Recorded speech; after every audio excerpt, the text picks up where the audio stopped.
Okay. So మనము ప్రీవియస్‌గా we were discussing about the parliament గురించి డిస్కస్ చేస్తున్నాము. అండ్ దాంట్లో నిన్న మనము ఏం డిస్కస్ చేసినాం నిన్న క్లాస్లో ఏం డిస్కస్ చేసినాం?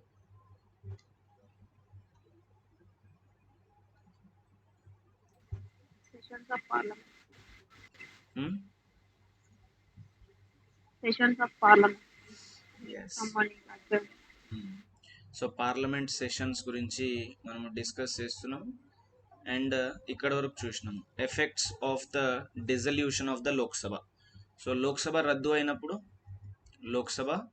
రద్దు అయినప్పుడు ఆ పార్లమెంట్లో ఇంట్రడ్యూస్ చేసినటువంటి బిల్ మీద ఎట్లాంటి ఎఫెక్ట్ ఉంటుంది అక్కడ వరకు మనము క్లియర్గా చూసినాము. సో ఇదొక పాయింట్ని మీరు గుర్తుపెట్టుకోవాలి. లోక్సభ రద్దు అయింది అంటే అర్థం బిల్ డిజాల్వ్ అయిపోతుంది అని కాదు. ఎందుకనంటే ఆ బిల్ పాస్ అవుతున్నటువంటి వేరియస్ స్టేజెస్ని బట్టి ఆ బిల్ మీద ఎఫెక్ట్ అనేది ఉంటుంది. సపోజ్ ఒక బిల్లు 2 హౌజెస్ దాటిపోయింది అనుకోండి, అట్లాంటప్పుడు లోక్సభ డిజాల్వ్ అయినా కూడా బిల్లు అనేది రద్దు కాదు. ఓకే. సో ఇట్లా క్వశ్చన్ అడగొచ్చు, లోక్సభ డిజాల్వ్ అవ్వగానే బిల్లు రద్దు అయిపోతుంది అని చెప్పేసి. That is not true, that is not correct. ఎందుకంటే that depends on the various things. ఇక్కడ వరకు డిస్కస్ చేసినాము. తర్వాత మనం ఈరోజు కోరం దగ్గర నుంచి డిస్కస్ చేస్తాం. So as we already know, మనము చూస్తున్నాము సెషన్స్ జరుగుతాయి. సెషన్స్ జరిగినప్పుడు ఆ సమావేశాల్లో చర్చలు జరుగుతాయి. దేనికి సంబంధించిన చర్చలు జరుగుతాయి అంటే పార్లమెంట్లో అయితే పూర్తి భారతదేశానికి సంబంధించినటువంటి చర్చలు జరుగుతాయి, ఏవైనా కానివ్వండి. ఓకే, ఆఫ్ ద రికార్డ్ లేకపోతే మనం అనఫీషియల్గా మాట్లాడుకోవాలి అని అంటే భారతదేశంలో జరిగేటువంటి ప్రతి అంశం మీద చర్చ పార్లమెంట్లో జరుగుతుంది. సపోజ్ ఎక్కడైనా ఫ్లడ్స్ వచ్చినాయి దానికి సంబంధించి, ఎక్కడైనా కరువు ఏర్పడింది దానికి సంబంధించి, ఎక్కడైనా ఫారెస్ట్ ఫైర్స్ అడవుల్లో మంటలు చెలరేగినాయి దానికి సంబంధించి, తర్వాత మ్యాన్ అండ్ యానిమల్ కాన్ఫ్లిక్ట్ ఏదైనా జరిగింది అంటే జంతువులకు మరియు మనుషులకు ఏదైనా గొడవలు అవి, తర్వాత పంటలు నష్టం వచ్చినవి అవి, రైతులు పాము కాటు వల్ల చనిపోవడము అలాంటివి, కరెంటు కోతలు అలాంటివి. సో అన్ని విషయాలు ఒక వ్యక్తికి సంబంధించినటువంటి అతని దైనందిన జీవితంలో, ఒక వ్యక్తి యొక్క లైఫ్లో దానికి సంబంధించినటువంటి ప్రతి అంశానికి సంబంధించిన చర్చలు జరుగుతాయి. ఎందుకు అనంటే ఇది ఒక వేదిక అన్నమాట. పార్లమెంట్ అనేది ఒక వేదిక. ఏం చేస్తుంది ఈ వేదిక అనంటే ఇది ఒక చర్చా సభగా ఉంటుంది. తర్వాత సమస్యలను చర్చించేటువంటి సభగా ఉంటుంది.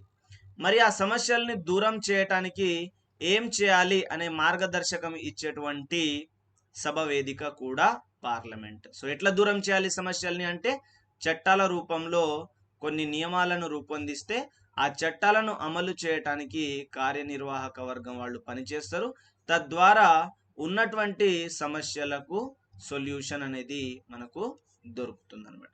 ఉన్నటువంటి సమస్యలకు సొల్యూషన్ దొరుకుతుంది. అయితే మనం ఆల్రెడీ ప్రీవియస్ క్లాసెస్లో చూసినాము, లోక్సభకి ఒక స్ట్రెంగ్త్ ఉంది, తర్వాత రాజ్యసభకి ఒక స్ట్రెంగ్త్ ఉంది.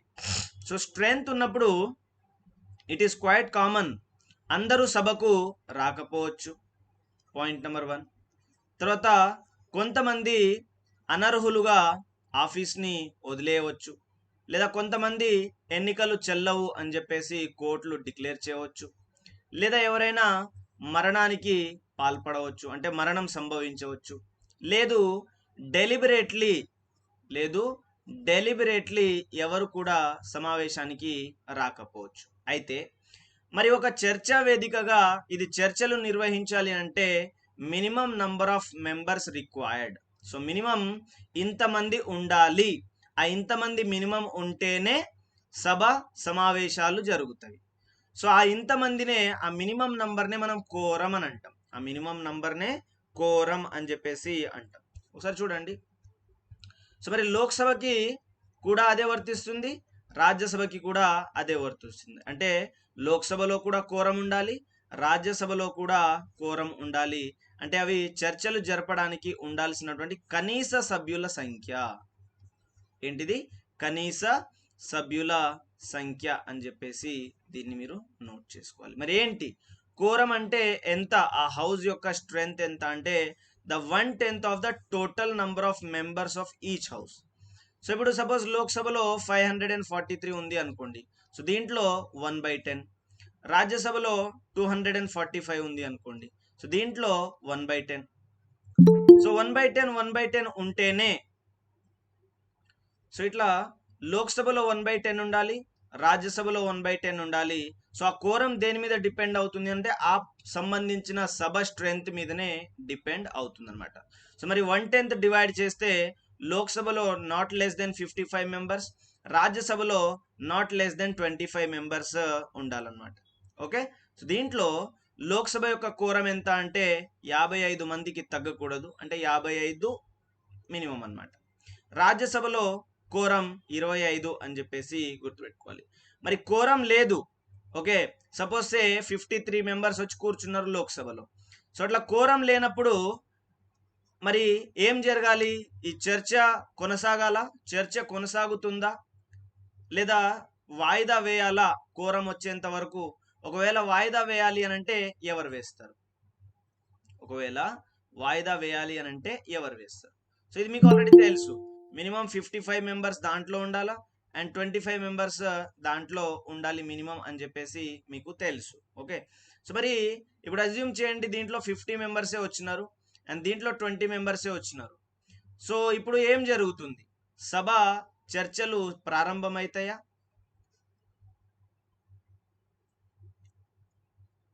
చర్చలు ప్రారంభమవుతాయా?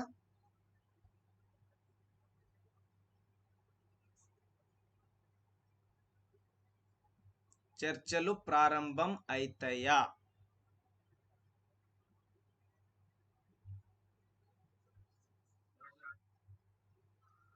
కావు. మనం ఏం మాట్లాడుకుంటున్నాము, మినిమం చర్చ జరగాలి అని అంటే 55 అంటే 1/10 ఆఫ్ ద లోక్సభ, ఇందులో 25 1/10 ఆఫ్ ద రాజ్యసభ అని అనుకుంటున్నాం. మరి అది మీట్ కావట్లేదు అని అంటే, జరగడానికి 55 ఉండాలి అంటే 55 లేదు అని అంటే జరగదు అనే కదా అర్థం. ఓకే, దీంట్లో అంత పెద్దగా ఆలోచించాల్సింది కూడా ఏమీ లేదు. సో ఇంత లేకపోతే మరి ఏం జరుగుతుంది, ఆల్రెడీ సభ అధ్యక్షుడు వచ్చి కూర్చున్నాడు. సపోజ్ లోక్సభలో అయితేనేమో స్పీకర్, రాజ్యసభలో అయితేనేమో చైర్మన్ వచ్చి కూర్చున్నాడు. సో కూర్చున్నారు కానీ మరి తగినంత సభ్యులు రాలేదు. మరి రానప్పుడు ఏం జరగాలి, ఏం చేయాలి, ఎవరు చేయాలి?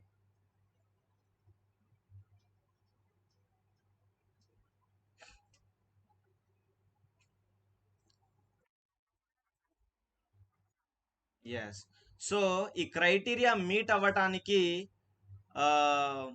ఛాన్స్ లేనప్పుడు, ఇంతమంది రానప్పుడు ఏం చేస్తారు అని అంటే ఇతను సభ అధ్యక్షుడు అడ్జర్న్ చేస్తారనమాట.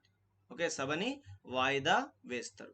సో వాయిదా వేస్తే తర్వాత మళ్ళీ సభ వచ్చినప్పుడు, తగినంత సభ్యులు వచ్చినప్పుడు చర్చ అనేది ప్రారంభిస్తారు. ఓకే, సో సభ అధ్యక్షులుగా ఉన్నారు కాబట్టి వాళ్ళు సభలో జరిగేటువంటి అన్ని విషయాలకి రెస్పాన్సిబుల్ కాబట్టి, ఇప్పుడు తగినంత మెంబర్స్ రాలేదు, మరి మెంబర్స్ రాలేదు అని అంటే అర్థం సభ వాయిదా వేయాల్సిందే, వేరొక అంశం లేదనమాట. సో మరి సభలో ఓటింగ్ అయితే నార్మల్గా ఓటింగ్ అనేది ఒక డెమోక్రటిక్ సిస్టంలో ఒపీనియన్ని వెల్లడించేటువంటి ఒక పరికరం, ఒపీనియన్ని వెల్లడించేటువంటి ఒక పరికరం అనమాట. సో మీకు బాగా తెలుసు, సుపరిచితం ఓటింగ్ అనేది. సో మనము మన ఒపీనియన్ ప్రకారము ఎమ్మెల్యేకి ఓటేస్తాము, అదేవిధంగా yes please.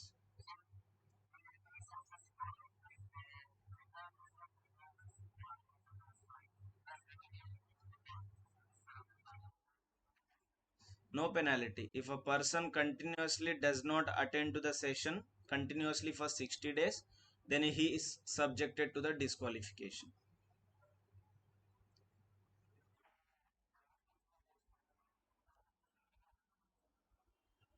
Of course, when there is a vacancy in the chair, then there will be re-election to fill that vacancy.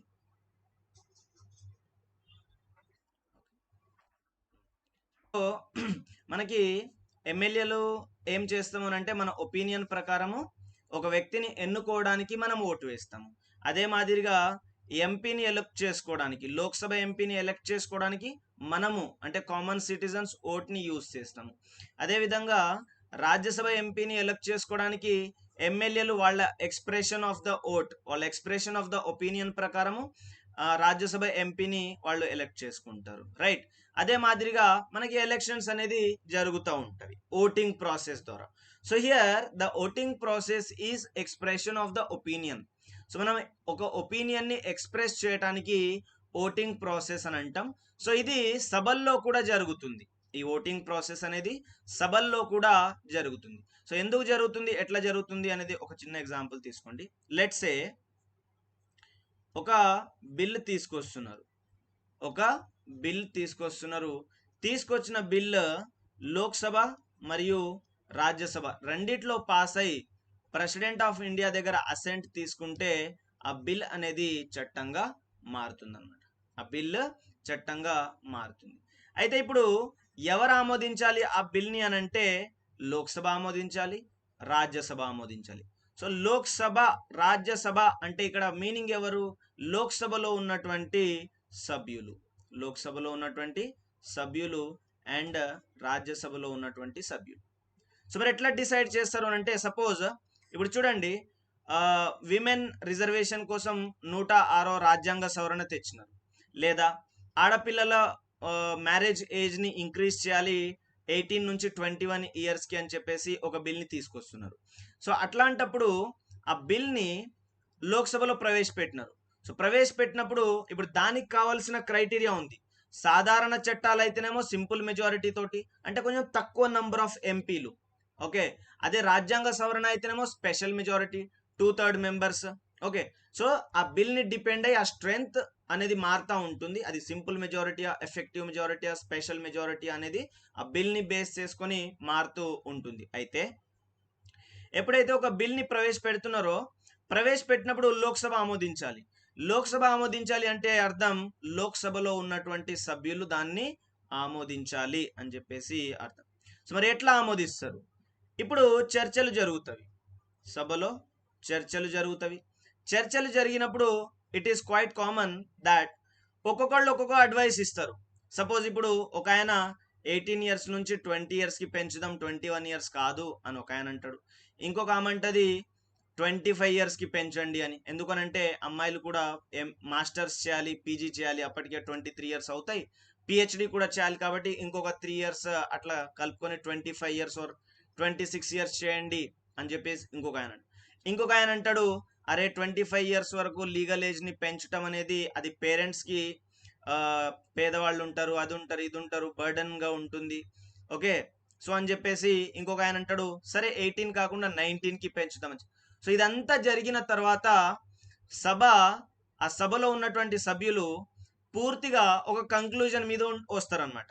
So ఇప్పుడు ఈ సంబంధించినటువంటి మినిస్టర్ లేదా మెంబర్ ఏమన్నాడు అని అంటే, ఒక బిల్ని ప్రవేశపెట్టి 18 ఇయర్స్ నుంచి 21 ఇయర్స్కి పెంచుతున్నాము ఏజ్ అని చెప్పేసి ఆ బిల్లుని సభ ముందల ఉంచున్నాడు. సో ఇప్పుడు సభలో ఉన్న వాళ్ళు ఒకళ్ళు 19 అన్నారు, ఒకళ్ళు 20 అన్నారు, ఒకళ్ళు 25 అన్నారు, ఒకళ్ళు 26 అన్నారు. సో అవి అమెండ్మెంట్స్ అనమాట. సో ఇప్పుడు ఫైనల్గా ఈయన యాక్సెప్ట్ చేయాలి ఆ అమెండ్మెంట్స్ని. ఎందుకు? ఆ బిల్కి సంబంధించిన వ్యక్తి ఇతనే కాబట్టి యాక్సెప్ట్ చేయాలి. సో ఇతను అని అంటే హోల్ రూలింగ్ పార్టీ. సో ఇంకా మనం లోపలికి వెళ్ళాము, కన్ఫ్యూజన్ అయిపోతుంది. మరి ఇప్పుడు ఏం జరుగుతుంది అని అంటే, ఫైనల్గా 18 యాక్చువల్లీ బిల్ ప్రవేశపెట్టిన వాళ్ళు ఒకటే స్టాండ్ మీద ఉంటారు. 18 నుంచి 21 అంటే 21 అంతే, ఇంకా వేరే వాళ్ళు చెప్పింది వినరు. నార్మల్గా అయితే అమెండ్మెంట్స్ ఉంటే యాక్సెప్ట్ చేస్తారు, బట్ ఇన్ దిస్ కేస్ ఇట్లనే అనుకోండి. లేదు 19 నో, 20 నో, 25 నో, ఓన్లీ 21 అని చెప్పేసి ఆ బిల్ ప్రవేశపెట్టిన వాళ్ళు స్థిరంగా స్ట్రాంగ్గా నిలబడితే అప్పుడు ఏం జరుగుతుందంటే, సరే ఇప్పుడు ఆ బిల్కి మద్దతు ఇచ్చేవాళ్ళు ఒక సైడ్, తర్వాత ఆ బిల్ని వ్యతిరేకించే వాళ్ళు ఇంకొక సైడ్. మద్దతు ఇచ్చేవాళ్ళుగా, వ్యతిరేకించే వాళ్ళుగా రెండుగా డివైడ్ అయిపోతారు. న్యూట్రల్గా అయితే ఉండొచ్చు, బట్ ఉండరు. న్యూట్రల్గా ఎవరైనా ఓటింగ్ వేయడం నుంచి తప్పించుకోవచ్చు, బట్ నార్మల్గా ఆ ఫైనల్ స్టేజ్ ఏముంటుంది అని అంటే మద్దతు ఇచ్చేవాళ్ళు లేదా వ్యతిరేకించేవాళ్ళు. సో ఇప్పుడు ఈ మద్దతు ఇచ్చేవాళ్ళు మనకి సాధారణ మెజారిటీ వస్తే, మనకు సాధారణ మెజారిటీ ఉంటే అది సభలో పాస్ అయిపోయింది అని చెప్పేసి మనం పరిగణిస్తున్నాం. Therefore matters at any sitting of the either house or joint sitting of the both houses are decided by majority of the votes of the members present and voting, excluding the presiding officer. Okay, ఏమంటున్నారు అని అంటే సభలో ఏ విషయాన్నైనా కూడా majority ఓట్ల ద్వారా నిర్ణయించబడతాయి. Majority ఓట్ల ద్వారా నిర్ణయం తీసుకుంటారు. సో దీంట్లో ప్రిసైడింగ్ అధికారిని ఎక్స్క్లూడ్ చేస్తున్నాం. ఎందుకు? ప్రిసైడింగ్ అధికారికి బిల్ మీద ఓటు వేసేటువంటి అధికారము ఉండదు కాబట్టి ఈయనకి కేవలము క్యాస్టింగ్ ఓట్ అధికారం ఉంటుంది. అది కూడా ఏదైనా టై ఏర్పడితే బ్రేక్ చేయడానికి తప్ప మరొక విధంగా కాదు. సో కాబట్టి ఈ ఓటింగ్ ప్రాసెస్లో ప్రిసైడింగ్ అధికారిని మనము మినహాయిస్తాము అని చెప్పేసి నోట్ చేసుకోవాలి. Okay, that is the first thing. So ఇందాక చెప్పినట్లు some matters require special majority and some matters require ordinary majority. So కొన్ని మ్యాటర్స్లో సో స్పెషల్ మెజారిటీ అని అంటే ఎక్కువ నంబర్ ఆఫ్ ఎంపీస్ సపోర్ట్ చేయాలి. ఆర్డినరీ మెజారిటీ అంటే తక్కువ నంబర్ ఆఫ్, అంటే కంపారిటివ్లీ స్పెషల్ మెజారిటీలో ఎక్కువ నంబర్ అంటే మరి స్పెషల్ మెజారిటీకి ఆర్డినరీ మెజారిటీని కంపేర్ చేస్తే తక్కువ నంబర్ ఉండాలి అని చెప్పేసి అర్థం. సో ఇది మీకు ఆల్రెడీ తెలుసు. అధ్యక్షత వహించేటువంటి వ్యక్తి ప్రిసైడింగ్ ఆఫీసర్, అతను ముందుగా ఓటు వేయలేడు. సో కేవలము అతను సమానత్వం ఏర్పడినటువంటి విషయంలో మాత్రమే ఓటు వేయటానికి అవకాశం ఉంది అని చెప్పేసి నోట్ చేయాలి. తర్వాత పార్లమెంట్లో మనము ఏ లాంగ్వేజ్ని యూజ్ చేస్తారు? పార్లమెంట్లో సాధారణంగా హిందీ అండ్ ఇంగ్లీష్ అవి రెండు languages official languages of the union కాబట్టి ఆ రెండు లాంగ్వేజెస్లో చర్చలు జరుగుతాయి. So presiding officer can permit, అధ్యక్షత వహిస్తున్నటువంటి అధికారి పర్మిషన్ ఇవ్వవచ్చు మాతృభాషలో మాట్లాడటం కోసం. ఓకే, సో మాతృభాషలో మాట్లాడటం కోసము presiding officer can give permission. Okay, అధ్యక్షత వహిస్తున్నటువంటి వ్యక్తి పర్మిషన్ ఇవ్వటానికి అవకాశం ఉంది అన్నమాట. సో ఇట్లా అడగొచ్చు. సో ఎవరి పర్మిషన్ తోటి సభ్యులు మదర్ టంగ్లో అడ్రస్ చేయవచ్చు అని. మరి ఎట్లా జరుగుతుంది అంటే సైమల్టేనియస్ ట్రాన్స్లేషన్ ఉంటుంది. అందుకే హెడ్ ఫోన్స్ పెట్టుకొని ఉంటారు ఎంపీలు, మీరు ఆల్రెడీ ఎప్పుడైనా అబ్జర్వ్ చేసే ఉంటారు. ఓకే, సో అది. తర్వాత ఇంకొక సబ్ హెడ్డింగ్ మనము rights of the ministers and attorney general గురించి చదువుతున్నాం. దేనికి సంబంధించింది అని అంటే లెజిస్లేచర్కి సంబంధించి వీళ్ళకు ఏం హక్కులు ఉన్నవి అనేది చదువుతున్నాం. సపోజ్ సే ఇది మనం పార్లమెంట్, ఇది పార్లమెంట్లో రాజ్యసభ ఉంది, లోక్సభ ఉంది, రెండు సభలు. ఇప్పుడు రాజ్యసభలో ఉండేవాళ్ళు ఎంపీలు, రాజ్యసభలో ఉండేవాళ్ళు సో మనం వీళ్ళని ఇట్లా అనొచ్చా? Member of Rajya Sabha, member of Lok Sabha. ఎందుకు అనంటే మనము member of legislative assembly, member of legislative council అని అంటున్నాము. అదే మాదిరిగా member of Rajya Sabha, member of Lok Sabha అని అనొచ్చు. కాకపోతే మనం లోక్సభని రాజ్యసభని రెండింటిని కలిపి పార్లమెంట్ అని పిలుచుకుంటున్నాము. ఓకే, పార్లమెంట్ అని పిలుచుకుంటున్నాం కాబట్టి సింపుల్గా మనం మెంబర్ ఆఫ్ పార్లమెంట్ అని అంటాం. ఓకే, సో ఇప్పుడు రాజ్యసభ ఎంపీలు ఉన్నారు, లోక్సభ ఎంపీలు ఉన్నారు. వీళ్ళు ఏం చేస్తారు అని అంటే వాళ్ళకి సంబంధించిన సభలో చర్చలు చేస్తారు అండ్ వాళ్ళకి సంబంధించిన సభలో వాళ్ళు ఓటింగ్లో పాల్గొంటారు. సపోజ్ ఇప్పుడు లోక్సభ ఎంపీ ఉన్నాడు, లోక్సభలో చర్చించుకుంటాడు అండ్ లోక్సభలో పార్టిసిపేట్ చేస్తాడు ఓటింగ్లో.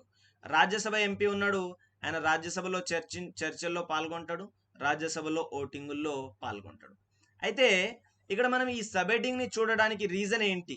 Rights of the ministers and attorney. So వీళ్ళ గురించి ఎందుకు వచ్చింది అని అంటే ఒకసారి గమనించండి. మనము ఏమనుకున్నాము? కార్యనిర్వాహక వ్యవస్థ అనేది శాసన వ్యవస్థ అనగా పార్లమెంట్కు జవాబుదారీగా ఉంటుంది అని చెప్పేసి అనుకున్నాం. జవాబుదారీగా ఉంటుంది అని అనుకున్నాం. సో దీన్నే మనము పార్లమెంటరీ తరహా ప్రభుత్వం అని ప్రీవియస్ క్లాసెస్లో ఎక్స్ప్లెయిన్ చేసుకున్నాం. అయితే ఇప్పుడు వీళ్ళు జవాబుదారీ ఉండాలి అని అంటే ఎట్లా జవాబుదారీ ఇస్తారు అని అంటే సమాధానాలు చెప్పాలి. ఏం చేయాలి? సమాధానాలు చెప్పాలి. కార్యనిర్వాహక వర్గానికి సంబంధించిన వాళ్ళు కాబట్టి సమాధానాలు చెప్పాలి. మరి సమాధానాలు చెప్పాలి అని అంటే మినిస్టర్స్ అండ్ ఈ అటార్నీ జనరల్ వీళ్ళందరూ కూడా, మినిస్టర్స్ అండ్ అటార్నీ జనరల్ వీళ్ళందరూ ఎగ్జిక్యూటివ్ లో భాగమే కదా. President of India, vice president, prime minister, ministers and attorney general, so వీళ్ళందరూ కూడా యూనియన్ ఎగ్జిక్యూటివ్ లో భాగమే కదా. సో కాబట్టి the actual implementers of the law, so చట్టాన్ని యాక్చువల్గా ఇంప్లిమెంట్ చేసేవాళ్ళు మినిస్టర్స్, అండ్ దాని మీద ఏదైనా తగాదా వస్తే సుప్రీంకోర్టులో హైకోర్టులో ఫైట్ చేసేవాళ్ళు అటార్నీ జనరల్. సో కాబట్టి లోక్సభలో రాజ్యసభలో వీళ్ళు, ఈ లోక్సభ రాజ్యసభ సభ్యులు క్వశ్చన్స్ కోసం పిలుస్తారు. సో నార్మల్గా చెప్తున్నారు, సమావేశాలు జరుగుతవి, సమావేశాలు జరిగినప్పుడు చర్చలు జరుగుతవి. సో దాంట్లో మినిస్టర్స్ కూడా పార్టిసిపేట్ చేస్తారు. ఈ మినిస్టర్స్ అందరూ కూడా మళ్ళీ ఎంపీలు, రైట్. సో లోక్సభలో కానీ రాజ్యసభలో కానీ మినిస్టర్స్ అందరూ కూడా ఎంపీలు. దేర్ఫోర్ వాళ్ళు సభల్లో చర్చల్లో పాల్గొంటారు. అయితే పాల్గొన్నప్పుడు వీళ్ళకి ఏం అధికారం ఉంటుంది అనేది మనం సపరేట్గా చదువుతున్నాం. యాక్చువల్లీ వీళ్ళు నాట్ డిఫరెంట్, వీళ్ళు సపరేట్ కూడా కాదు. వీళ్ళు లోక్సభ నుంచి సభ్యులు ఉంటారు కొంతమంది, రాజ్యసభలో నుంచి సభ్యులు ఉంటారు. So most of the time Lok Sabha సభ్యులే ఎంపీలుగా ఉంటారు most of the time. So attorney general కి సభ్యత్వం ఉండదు, బట్ కార్యనిర్వాహక వర్గంలో భాగం అనే కారణం చేత వీళ్ళు సభా చర్చల్లో పాల్గొంటారు. మరి ఎట్లా పాల్గొన్నప్పుడు వీళ్ళకి ఏం హక్కులు ఉన్నాయో ఒకసారి చూడండి.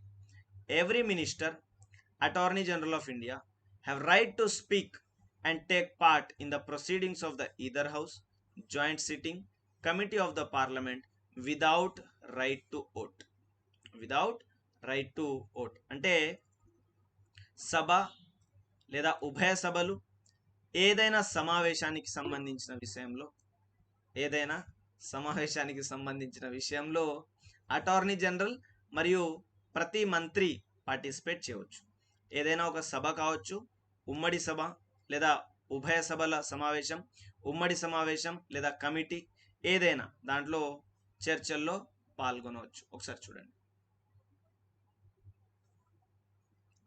లోక్సభ చర్చల్లో మినిస్టర్స్, అటార్నీ జనరల్ పాల్గొనవచ్చు, చర్చించవచ్చు, ఏమైనా చేయవచ్చు. సో ఇప్పుడు లోక్సభలో ఒక కమిటీ ఏర్పడింది, ఆ కమిటీలో కూడా, ఆ కమిటీ చర్చల్లో కూడా పాల్గొనవచ్చు, ఆ కమిటీ చర్చల్లో కూడా చర్చించవచ్చు. అదే మాదిరిగా రాజ్యసభ, సో రాజ్యసభలో కూడా మాట్లాడవచ్చు, చర్చల్లో పాల్గొనవచ్చు, కమిటీ చర్చల్లో పాల్గొనవచ్చు, కమిటీలో సభ్యులుగా ఉండవచ్చు. తర్వాత ఆర్టికల్ 108 ప్రకారం ఏర్పడినటువంటి ఉమ్మడి సమావేశం, జాయింట్ సిట్టింగ్లో కూడా పాల్గొనవచ్చు, మాట్లాడవచ్చు, సో ఏమైనా చేయవచ్చు, like any other normal member. So ఇతర సభ్యుల లాగానే చేయవచ్చు. అయితే మినిస్టర్స్కి ఉన్న ఇంకొక ప్రివిలేజ్, మినిస్టర్స్కి అండ్ అటార్నీ జనరల్కి ఉన్న ఇంకొక ప్రివిలేజ్ ఏంటి అని అంటే, వీళ్ళు లోక్సభ రాజ్యసభ రెండిట్లో పాల్గొనవచ్చు చర్చల్లో. ఓకే, మరి వీళ్ళకి కూడా ఓటింగ్ రైట్ ఉంటుంది స్పెసిఫిక్గా. ఒకవేళ మీకు ఇట్లా సెంటెన్స్ ఇలాగనే ఇస్తే ఇదే కరెక్ట్ అవుతుంది. ఏమని?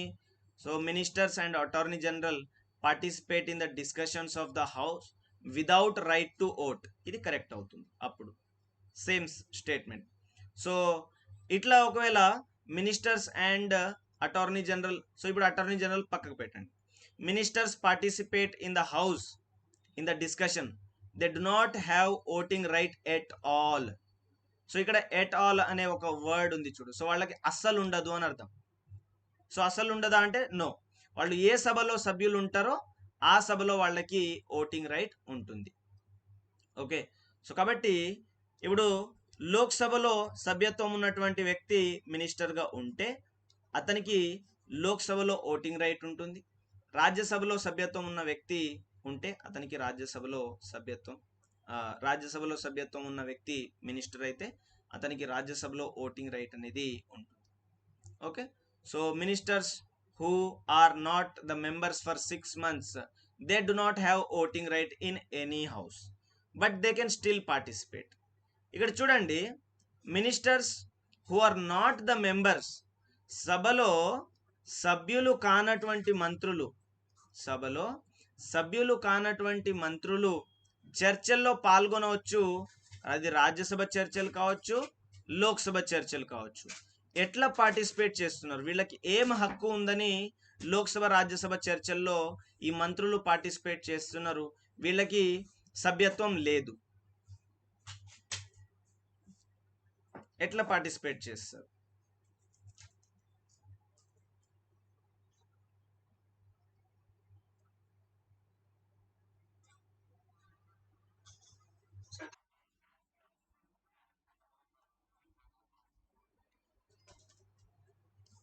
ఓకే,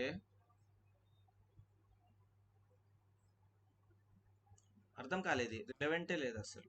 మళ్ళీ చెప్పు. Council of ministers.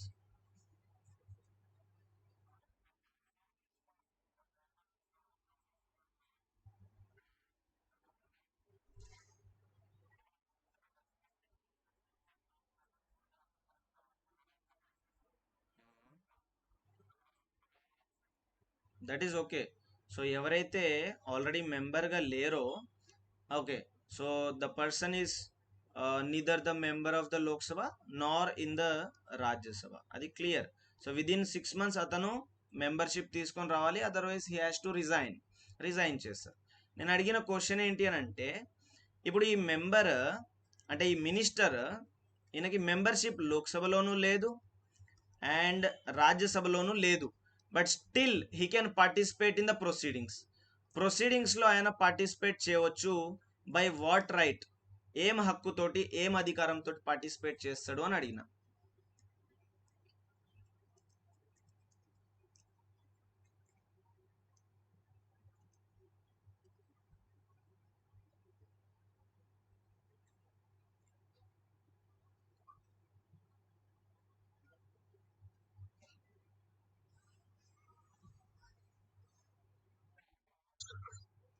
ఎస్, ఇది అర్థమైందా? ఇది సో కార్యనిర్వాహక వర్గం వాళ్ళు పార్లమెంట్కి బాధ్యత వహిస్తారు కాబట్టి మినిస్టర్ అనే హక్కుతోటి, మినిస్టర్ అనే అధికారంతో వాళ్ళు జాయిన్ అవుతారు సభా చర్చల్లో. వాళ్ళకి సభ్యత్వానికి సంబంధం లేదు. సరే, ఇక్కడ చూడండి ఒకసారి. సో మెంబర్, మినిస్టర్ అన్నమాట. మెంబర్ అంటే ఎం, మినిస్టర్ అంటే MIN. So member minister case 1. So ఇతను లోక్సభలో మెంబర్, ఒక పర్సన్ లోక్సభలో మెంబర్. సో అతను మినిస్టర్ కూడా. లోక్సభలో సభ్యత్వం ఉన్న వ్యక్తి మినిస్టర్గా ఉన్నాడు. సో ఇప్పుడు ఈయన లోక్సభ చర్చల్లో పాల్గొంటున్నారు, యాజ్ వెల్ యాజ్ రాజ్యసభ చర్చల్లో పాల్గొంటున్నారు.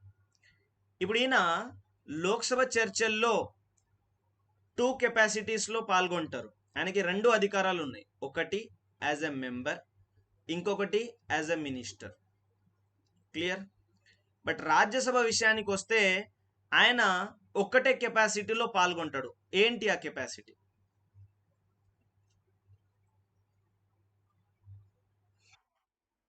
మెంబర్,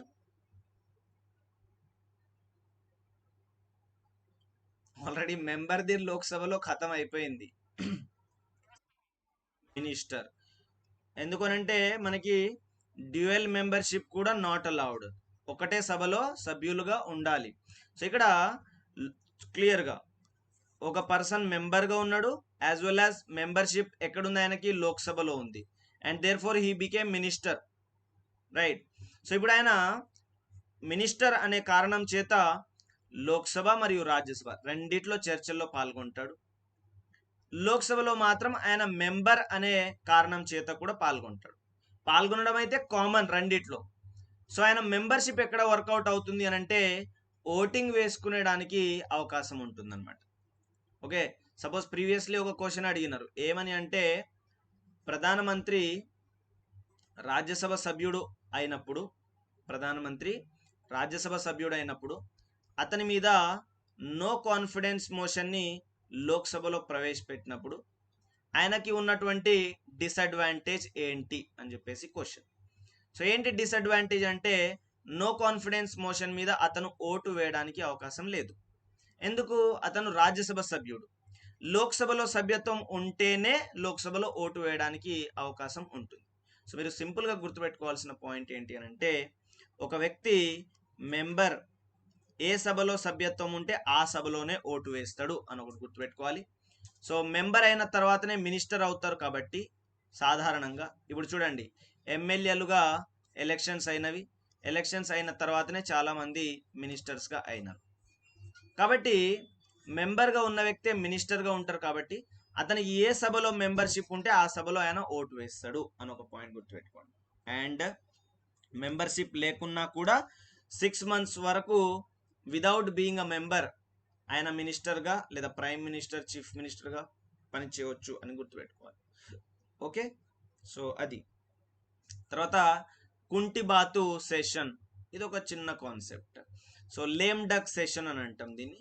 లేమ్ డక్ ఆర్ కుంటిబాతు సెషన్ అని అంటే, ఇప్పుడు సపోజ్ 17వ లోక్సభ ఉంది, 17వ లోక్సభ ఉంది ఆ 17వ లోక్సభ చివరి సెషన్ని, ఓకే, 17వ లోక్సభ చివరి సెషన్ని మనము లేమ్ డక్ సెషన్ లేదా కుంటిబాతు సెషన్ అని అంటాం.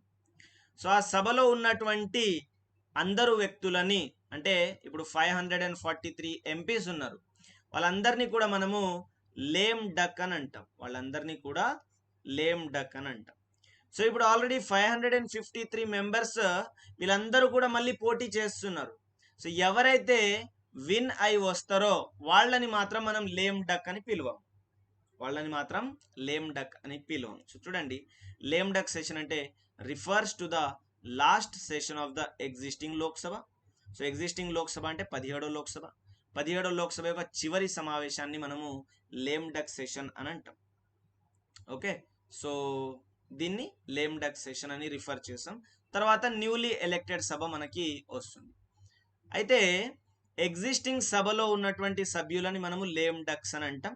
సో వాళ్ళు ఒకవేళ రీఎలెక్ట్ అయితే వాళ్ళని లేమ్ డక్స్ అని అన్నాం, రీఎలెక్ట్ అయితే లేమ్ డక్స్ అని అన్నాం, రీఎలెక్ట్ కాకపోతే లేమ్ డక్స్ అని చెప్పేసి అంటాం అన్నమాట.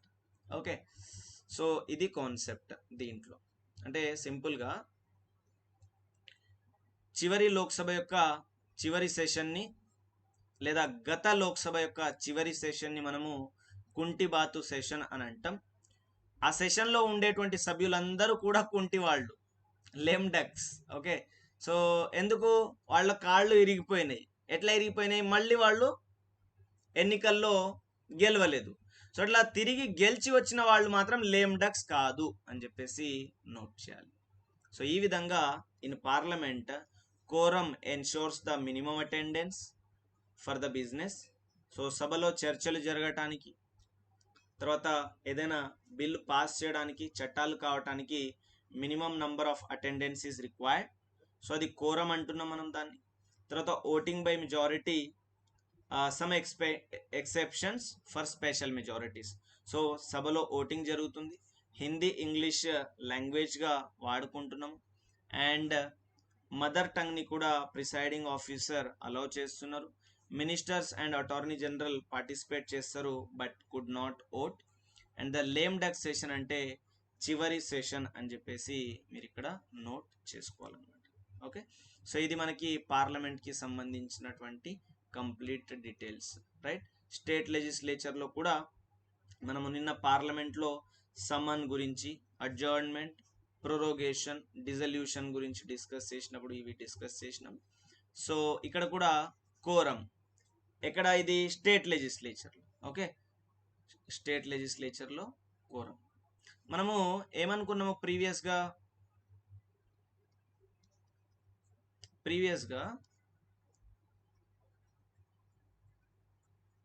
పార్లమెంట్ అండ్ రాష్ట్ర శాసన సభలు, పార్లమెంట్ మరియు రాష్ట్ర శాసన సభలు.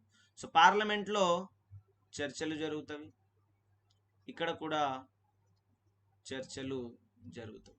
పార్లమెంట్లో చట్టాలు తయారు చేస్తారు, ఇక్కడ కూడా చట్టాలు తయారు చేస్తారు. పార్లమెంట్లో బడ్జెట్ పాస్ చేస్తారు, రాష్ట్రాల్లో కూడా బడ్జెట్ పాస్ చేస్తారు. సో మీరు నాకు చెప్పాలి, పార్లమెంట్లో ద్రవ్య బిల్లుని ప్రవేశపెడతారు, మనీ బిల్. రాష్ట్ర శాసనసభల్లో కూడా ద్రవ్య బిల్లుని ప్రవేశపెడతారు, మనీ బిల్. పార్లమెంట్లో ఉన్నటువంటి లోక్సభలో అవిశ్వాస తీర్మానం లేదా నో కాన్ఫిడెన్స్ మోషన్ని ప్రవేశపెడతారు.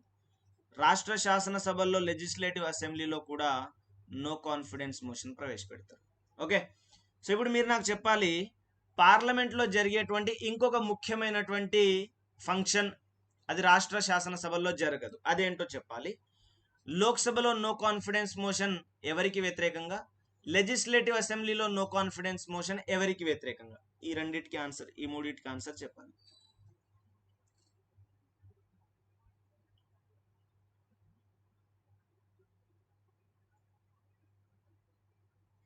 హరి అప్.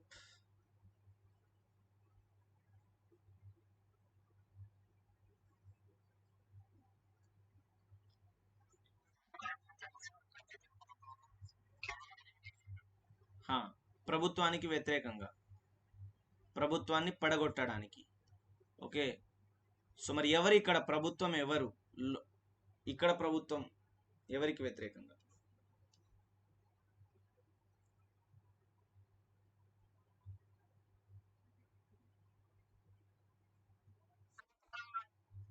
అధికారంలో ఉన్న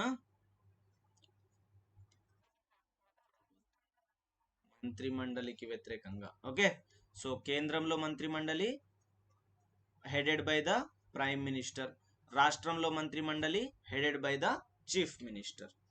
ఓకే, సో వీళ్ళకి వ్యతిరేకం. సో ఇంకొకటి రాలే ఆన్సర్. పార్లమెంట్లో జరిగేటువంటి ఒక ముఖ్యమైనటువంటి చర్య తర్వాత రాష్ట్ర శాసనసభల్లో అది జరగదు, అదేంటి?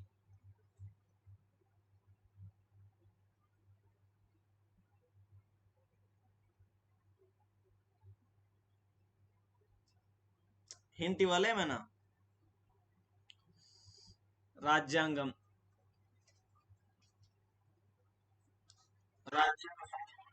ఎస్, సో రాజ్యాంగ సవరణ. రాజ్యాంగ సవరణ అనేది ఒక ఇంపార్టెంట్ ఫంక్షన్. అది పార్లమెంట్ చేస్తుంది, రాష్ట్ర శాసనసభలకి ఆ అధికారం అనేది లేదు. Okay, so that is one important thing.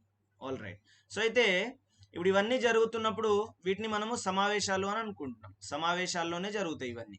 అదే మాదిరిగా రాజ్యాంగ సవరణతో పాటు ప్రెసిడెంట్ ఆఫ్ ఇండియాని తొలగించడం కావచ్చు, వైస్ ప్రెసిడెంట్ని తొలగించడం కావచ్చు, తర్వాత ఇప్పుడు ప్రధానమంత్రిని, మంత్రిమండలిని తొలగించడానికి కావాల్సినటువంటి అవిశ్వాస తీర్మానం, నో కాన్ఫిడెన్స్ మోషన్, అవిశ్వాస తీర్మానం కావచ్చు. ఓకే, తర్వాత చట్టాలు చేయటం కావచ్చు. సో ఇవన్నీ ఎట్లా జరుగుతున్నవి అని అంటే సమావేశాలు. సో ఇప్పుడు పార్లమెంట్లో ఎట్లా సమావేశాలు జరుగుతాయో రాష్ట్ర శాసనసభల్లోనూ అదే మాదిరిగా సమావేశాలు జరుగుతాయి. కాబట్టి పార్లమెంట్లో జరిగినట్టుగానే రాష్ట్ర శాసనసభల్లోనూ ఓటింగ్ జరుగుతుంది. అక్కడ కూడా కోరం ఉంటుంది, అక్కడ కూడా ప్రిసైడింగ్ ఆఫీసర్స్ ఉంటారు, అధ్యక్షత వహించే వాళ్ళు ఉంటారు. And the same points, similar points ఇక్కడ కూడా మనం అబ్జర్వ్ చేయడానికి ఉంటుందన్నమాట. కాకపోతే డిఫరెన్స్ ఏంటి అని అంటే డిఫరెన్సెస్ ఉంటాయి. సో ఇప్పుడు మనము సేమ్ అనమాట, 1/10 of the total number of members of the house. అయితే ఇక్కడ ప్రిసైడింగ్ ఆఫీసర్ ఆల్సో ఇంక్లూడెడ్, గుర్తుపెట్టుకోవాలి. చూడండి, ఇట్లా మనం ఇందాక ఏమన్నాము అని అంటే హౌస్లో ఓటింగ్ వేసేటప్పుడు అది సింపుల్ మెజారిటీ అయినా స్పెషల్ మెజారిటీ అయినా సభ్యులు ఓటు వేయాలి అని అన్నాం. సభ్యులు ఓటు వేసి డిసైడ్ చేస్తాము అని అన్నాం. ఆ ఓటు వేసే క్రమంలో ప్రిసైడింగ్ ఆఫీసర్ కూడా సభలో ఉంటాడు, బట్ ప్రిసైడింగ్ ఆఫీసర్ని ఎక్స్క్లూడ్ చేస్తున్నాము. ఎందుకు అనంటే అతను ఓటు వేయడు. అతను ఒకవేళ ఇన్ కేస్ వేస్తే అతను క్యాస్టింగ్ ఓట్ వేస్తాడు. ఓకే, కానీ ఈ కోరంలో మాత్రం ప్రిసైడింగ్ ఆఫీసర్ కూడా ఇంక్లూడెడే. ఇందాక మనం లోక్సభలో 55 మంది మినిమం అనుకున్నాం, రాజ్యసభలో 25 మంది మినిమం. సో ఇక్కడ 54 ప్లస్ 1, 24 ప్లస్ 1 ఏంటి? దీని మీనింగ్ ఎవరైనా చెప్పగలరా? 54 ప్లస్ 1, 24 ప్లస్ 1 అంటే ఏంటి?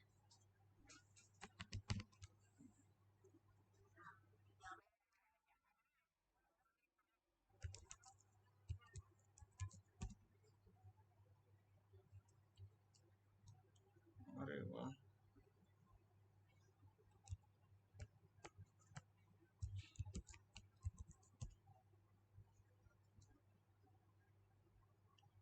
ఇప్పుడు స్క్రీన్ ఆఫ్ అయిపోయింది, మీకు కనిపించిందా? కనిపించలేదు. సరే, సో 54 మంది సభ్యులు అండ్ ఒకళ్ళు presiding officer. So presiding officer కూడా కోరంలో భాగమే. ఓకే, సో కోరంని లెక్క కట్టేటప్పుడు ప్రిసైడింగ్ ఆఫీసర్ని కూడా లెక్క కడతామని గుర్తుపెట్టుకోవాలి. ఏమైనా డౌటా? ఇక్కడ ఏమైనా డౌటా? సో ఇది చూడండి, languages in the state legislature. నార్మల్గా రాజ్యాంగం హిందీ అండ్ ఇంగ్లీష్ని అఫీషియల్ లాంగ్వేజ్గా డిక్లేర్ చేసింది. రాజ్యాంగం హిందీ అండ్ ఇంగ్లీష్ని అఫీషియల్ లాంగ్వేజ్గా డిక్లేర్ చేసింది. సో దీంట్లో ఇంకొక స్టోరీ ఉంది. మనం ఇక్కడ అఫీషియల్ లాంగ్వేజెస్ యాక్ట్ 1963ని చదివినప్పుడు కొంచెం డిఫరెన్షియేషన్ చేస్తాం. సో రాజ్యాంగం హిందీని ఏ విధంగా ప్రమోట్ చేసింది అఫీషియల్ లాంగ్వేజ్గా, తర్వాత ఇంగ్లీష్ని ఎన్ని సంవత్సరాలు ఉండాలి అన్నది, మళ్ళీ ఇది 1963 యాక్ట్ దాన్ని ఎట్లా పొడిగించిందని మనం దాన్ని తర్వాత చూస్తాం. సో నార్మల్గా అయితే హిందీ అండ్ ఇంగ్లీష్ ఉండాలి స్టేట్లో. However the presiding officer can permit in the mother tongue, and state legislature authorized whether to continue or discontinue as a floor language English after 15 years of the commencement of the constitution. అయితే ఇక్కడ చెప్పుకోవడానికి meaning ఏంటి అని అంటే, నార్మల్గా Hindi and English రాజ్యాంగం declare చేస్తుంది, point number 1. అయితే రాష్ట్ర శాసనసభలు అఫీషియల్ లాంగ్వేజ్గా భాషల్ని డిక్లేర్ చేయవచ్చు. అఫీషియల్ లాంగ్వేజ్గా వేరే భాషల్ని డిక్లేర్ చేయవచ్చు. సో మన దగ్గర తెలుగు ప్లస్ ఉర్దూ ఈ రెండింటిని అఫీషియల్ లాంగ్వేజెస్గా డిక్లేర్ చేసుకున్నాం. ఓకే, అయితే అదే మాదిరిగా ఆ శాసనసభ అనేది సమర్థులు, ఆ శాసనసభకి ఆ పవర్ ఉంది. ఏమని? ఇంగ్లీష్ని 15 ఇయర్స్ తర్వాత కంటిన్యూ చేయాలా వద్దా అని డిసైడ్ చేసుకుంటుంది. అయితే మినిమం 15 ఇయర్స్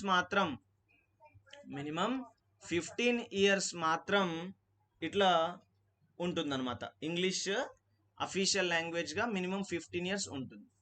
అయితే నార్మల్గా హిమాచల్ ప్రదేశ్, మణిపూర్, మేఘాలయ, త్రిపుర ఇక్కడ 25 ఇయర్స్, అరుణాచల్ ప్రదేశ్, గోవా, మిజోరాం ఇక్కడ 40 ఇయర్స్. ఓకే, ఇంగ్లీష్ అనేది అఫీషియల్ లాంగ్వేజ్గా ఉండాలా ఉండకూడదా అనేది 15 ఇయర్స్ తర్వాత వాళ్ళు డిసైడ్ చేసుకుంటారు. సో 15 ఇయర్స్ నార్మల్గా అందరికీ వర్తిస్తుంది. అయితే ఈ కొన్ని స్టేట్స్ లైక్ హిమాచల్ ప్రదేశ్, మణిపూర్, మేఘాలయ, త్రిపుర ఇక్కడ 25 ఇయర్స్ వరకు, అరుణాచల్ ప్రదేశ్, గోవా, మిజోరాం ఇక్కడైతే 40 ఇయర్స్ వరకు నడుస్తుంది అనమాట. ఓకే, సో తర్వాత ఇది rights of the ministers and advocate general. Same ఇంకా మనం అక్కడ పార్లమెంట్లో డిస్కస్ చేసిందే, ఇక్కడ కూడా same points, same things. Okay, so ఒకసారి మళ్ళీ కంపారిటివ్గా చూసుకుంటే రాష్ట్ర శాసనసభలు మరియు పార్లమెంట్. సో పార్లమెంట్ని సమన్ చేసేది ఎవరు అని అంటే ప్రెసిడెంట్ ఆఫ్ ఇండియా, ఇక్కడ governor. So at least twice a year meet అవ్వాలి, ఇది కూడా at least twice a year meet అవ్వాలి. So the gap cannot be 6 months, అంటే మోర్ దెన్ 6 months గ్యాప్ ఉండకూడదు. సో దీంట్లో budget session, monsoon session, winter session ఉంటుంది. So ఇక్కడ కూడా same with multiple sittings. So adjournment ఇక్కడ జరుగుతుంది, ఇక్కడ జరుగుతుంది. ఎవరు చేస్తారు ఏంటి అనేది స్టోరీ మనం క్లియర్గా నిన్న చూసినాము, అదే మీరు గుర్తుపెట్టుకోండి. సో అడ్జర్న్మెంట్ సైన్డ్ అయి ఇక్కడ జరుగుతుంది, ఇక్కడ జరుగుతుంది. prorogation, dissolution of the Lok Sabha, dissolution of the Legislative Assembly. తర్వాత డిజల్యూషన్ జరిగినప్పుడు వేరియస్ సినారియోస్ చూసినా మనం, బిల్స్ ల్యాబ్స్ అవుతాయి, బిజినెస్ ల్యాబ్స్ అవుతుంది, పిటిషన్స్ ల్యాబ్స్ అవుతాయి, అన్ని ల్యాబ్స్ అవుతాయి, నోటీసెస్ కూడా. సో కోరం అంటే 1/10. సో ఇప్పుడు క్వశ్చన్ అడుగుతున్నా, క్లియర్గా వినండి. పార్లమెంట్లో కోరం 1/10 అంటున్నాము, రాష్ట్ర శాసనసభల్లో కోరం 1/10 అని అంటున్నాము. సో ఇక్కడ పార్లమెంట్లో కోరం అంటే ఏంటి, రాష్ట్ర శాసనసభల్లో కోరం అంటే ఏంటి, నాకు ఎవరైనా వివరించాలి.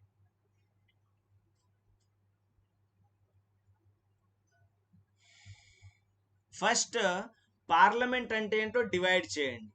పార్లమెంట్ని డివైడ్ చేసిన తర్వాత పార్లమెంట్లో కోరం ఏంటి డివైడ్ చేసి దేనికి సంబంధించిన నంబర్ దానికి అలాట్ చేయండి.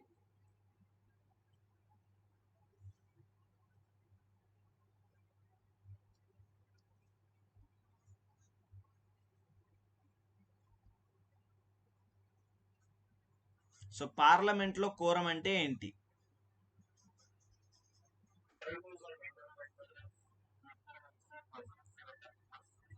ఓకే. సో ఆ, సో ఇప్పుడు నేను ఇందాకేమన్నా అంటే లోక్సభలో కోరం 1/10 అంటే ఈజ్ ఈక్వల్ టు 55. రాజ్యసభలో కోరం 1/10 అంటే ఈజ్ ఈక్వల్ టు 25 అన్న. బట్ ఇక్కడేమంటున్నా, నేను పార్లమెంట్ కోరం అని అంటున్నా. ఇక్కడేమంటున్నా, పార్లమెంట్ కోరం అని అంటున్నా. సో ఐఎమ్ ఆస్కింగ్ యూ, మిమ్మల్ని అడుగుతున్నా, పార్లమెంట్లో కోరం అంటే ఏంటి? సో మీరు దీన్ని ఎట్లా ఆన్సర్ చేస్తారు? So definition is okay, minimum required number అని చెప్పేసి.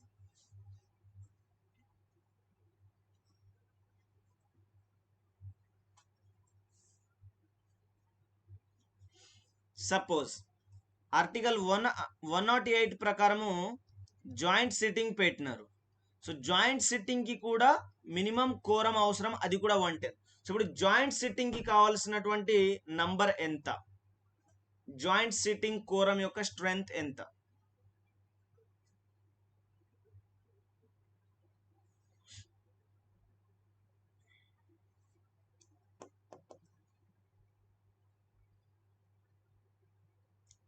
మ్యాథమెటిక్స్ లో కూడా వీక్ ఉన్నట్టు అనిపిస్తుంది.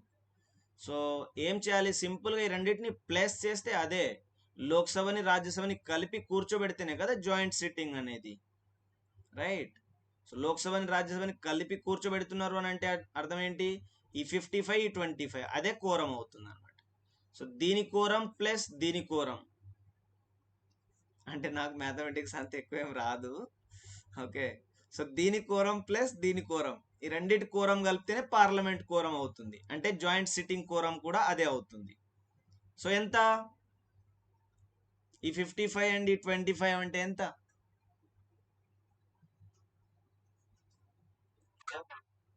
ఇది అన్నమాట. సో ఇక్కడ పార్లమెంట్ కోరం అని అంటే విడివిడిగా చెప్పుకోవచ్చు లోక్సభ కోరం, రాజ్యసభ కోరం, లేదా కలిపి చెప్పొచ్చు పార్లమెంట్ కోరం. సో అదే మాదిరిగా రాష్ట్రాల్లో. సో మెజారిటీ ఓట్స్ని డిసైడ్ చేసుకొని మ్యాటర్స్ ఉంటవి. తర్వాత హిందీ ఇంగ్లీష్ అఫీషియల్ లాంగ్వేజెస్గా పార్లమెంట్లో ఉంటే, ఇక్కడ కూడా హిందీ ఇంగ్లీష్ అఫీషియల్ లాంగ్వేజ్గా ఉన్నవి. బట్ లోకల్ డిస్క్రిషన్ అంటే ఏంటి? ఇక్కడ స్థానిక విచక్షణ. సో ఇక్కడ స్థానిక విచక్షణ అంటే ఏంటి? ఎవరైనా క్యాచ్ చేయగలిగినారా? హిందీ ఇంగ్లీష్ అఫీషియల్ లాంగ్వేజ్గా ఉంటవి, దట్స్ ఓకే. బట్ స్థానిక విచక్షణ ఉంది అనే ఒక వర్డ్ ఉంది ఇక్కడ, దాని మీనింగ్ ఎవరైనా క్యాచ్ చేయగలిగినారా?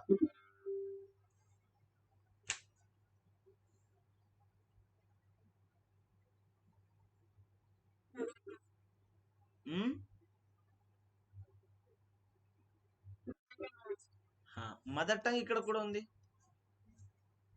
Mother tongue exception.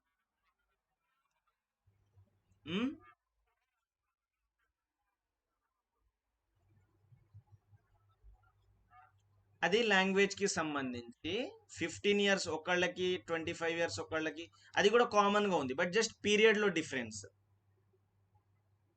అంటే లాంగ్వేజ్ ఉండొచ్చా ఉండకూడదా అనేది లోకల్ డిస్క్రిషన్ ఏంటి అని అంటే, వేరే లాంగ్వేజ్ని అంటే ఇంగ్లీష్ని కంటిన్యూ చేయాలా, రద్దు చేసేయాలా, అండ్ వేరే లోకల్ లాంగ్వేజ్ని అడాప్ట్ చేసుకోవాలా. ఇప్పుడు మనం తెలుగు అండ్ ఉర్దూని అడాప్ట్ చేసుకున్నట్టు.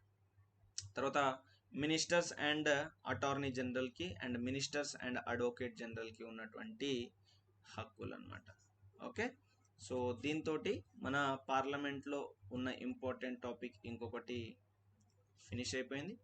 మనం నెక్స్ట్ క్లాస్లో మేబీ బిల్లుల గురించి డిస్కస్ చేస్తాం, వేరియస్ బిల్లులు. సో వాటిని మనం ప్రీవియస్ క్లాసెస్లో బేసిక్స్ డిస్కస్ చేస్తున్నప్పుడు కూడా చదివినాం. సో దాంట్లో ఆర్డినరీ బిల్ గురించి అండ్ మనీ బిల్ గురించి, ఫినాన్స్ బిల్ గురించి, కాన్స్టిట్యూషనల్ అమెండ్మెంట్ బిల్ గురించి.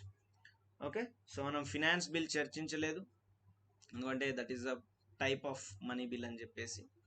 సో బిల్లుల గురించి వాటిని పాస్ చేసే విధానం ఆర్టికల్ 107, 108, 109, 110, 111, 112. సో ఇంకా ఇవి మనము బడ్జెట్ గురించి కూడా డిస్కస్ చేస్తాం కాబట్టి 113, 114.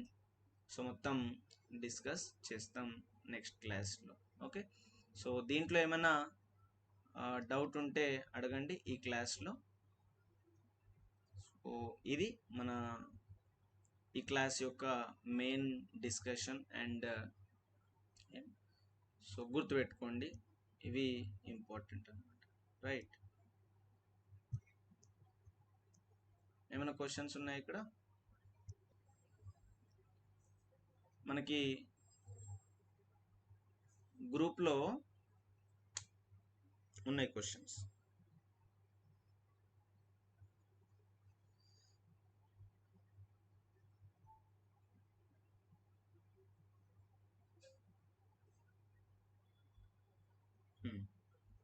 సో ఇప్పుడు చదవండి ఎవరైనా. Question number 1.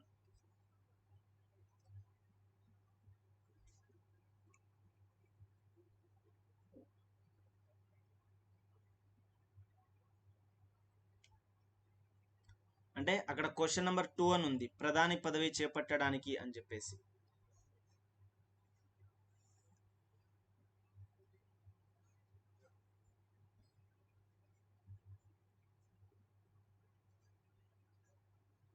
చదువుతున్నారా?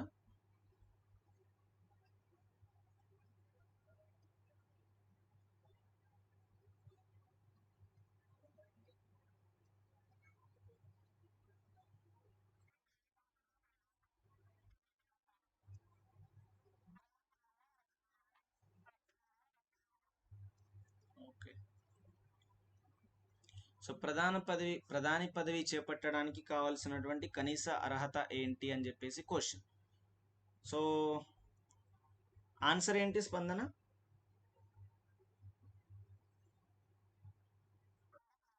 25. సో ఇంకెవరైనా వేరే ఆన్సర్ చెప్తున్నారా? నేను అనుకుంటున్నా 30 అని.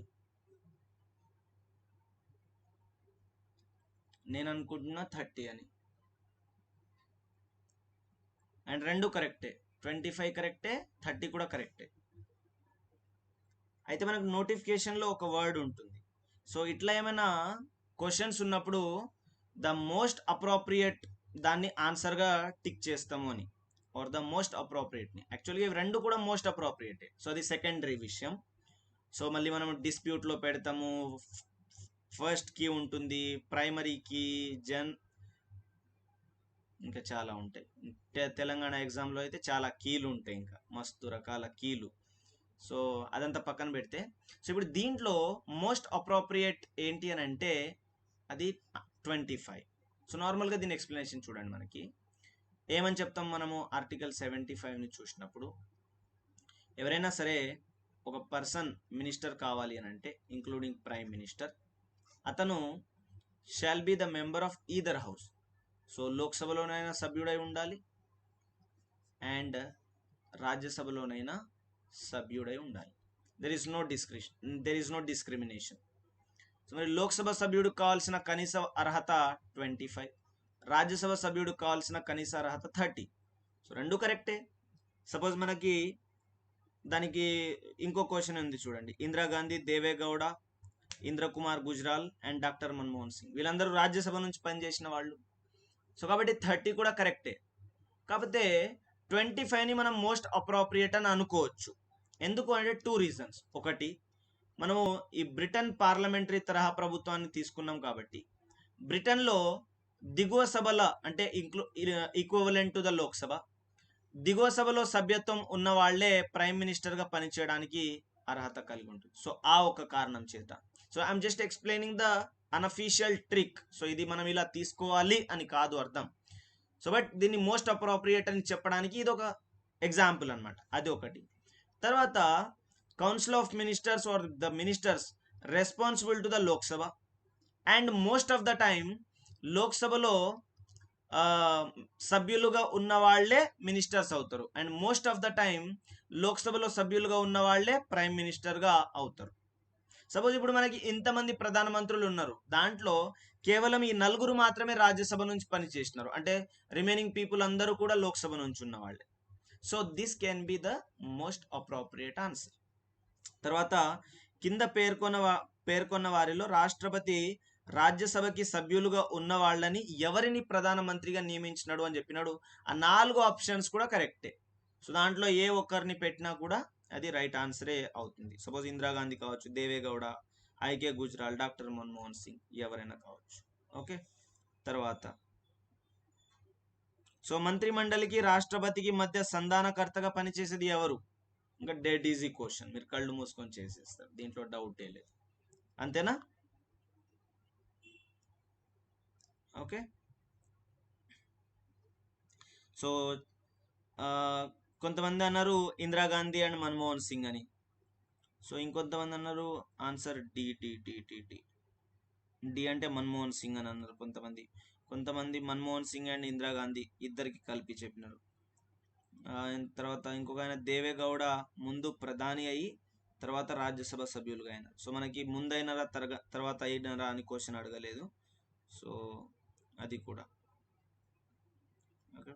సో ఎవరో ఇందిరాగాంధీ 100% అని పెట్టినారు. యష్ ఎవరో మరి యష్. ఓకే,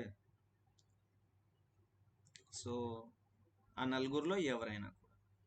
ఓకే, సో 25 అని చెప్పేసి కొంతమంది పెట్టినారు, అది కరెక్టే ఏజ్కి సంబంధించి. సో 25 కరెక్టే, 30 కూడా కరెక్టే, బట్ ఒక ఎక్సెప్షన్ క్లాజ్ ఉంటుంది, మోస్ట్ అప్రోప్రియేట్ దాన్ని ఆన్సర్గా తీసుకుంటాము అని చెప్పేసి.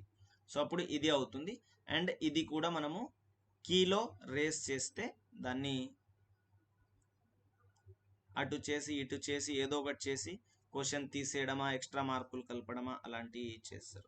సో నేను స్టార్టింగ్లో చెప్తున్నా, మనము క్వశ్చన్ పేపర్ సరే నార్మల్గా పెట్టే ఎగ్జామ్స్ వాటిలో ఏమైనా క్వశ్చన్స్ తప్పు ఉన్నాయి అని అంటే చెప్పొచ్చు. అసలు ఎందుకు వస్తాయి క్వశ్చన్స్, తప్పులు ఎందుకు వస్తాయి? ఏమైనా రీసెర్చ్ చేస్తున్నారా, లేకపోతే రీసెర్చ్ టాపిక్స్ మీద క్వశ్చన్స్ ప్రిపేర్ చేస్తున్నారా, ఇంకేమైనా చేస్తున్నారా?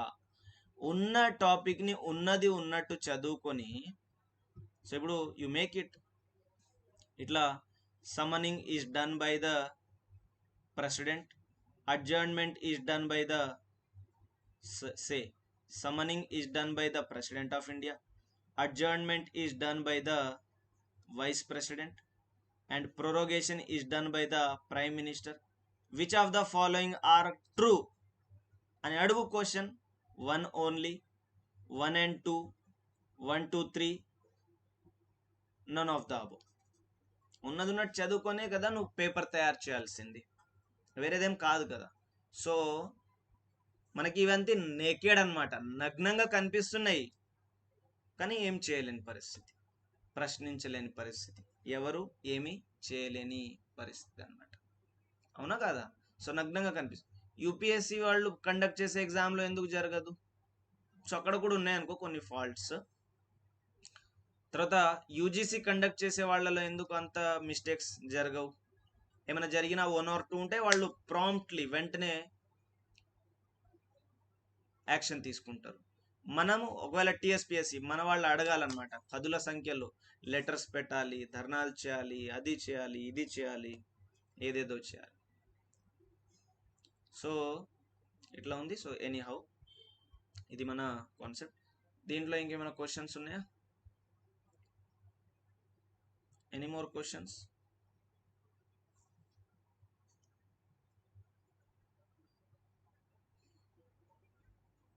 ఓకే, సో ఇంకా క్లోజ్ చేస్తున్నా. ఇవే ఇంకా మనం కొంచెం కాన్సెప్చువల్గానే చదువుకుంటూ వస్తున్నాము.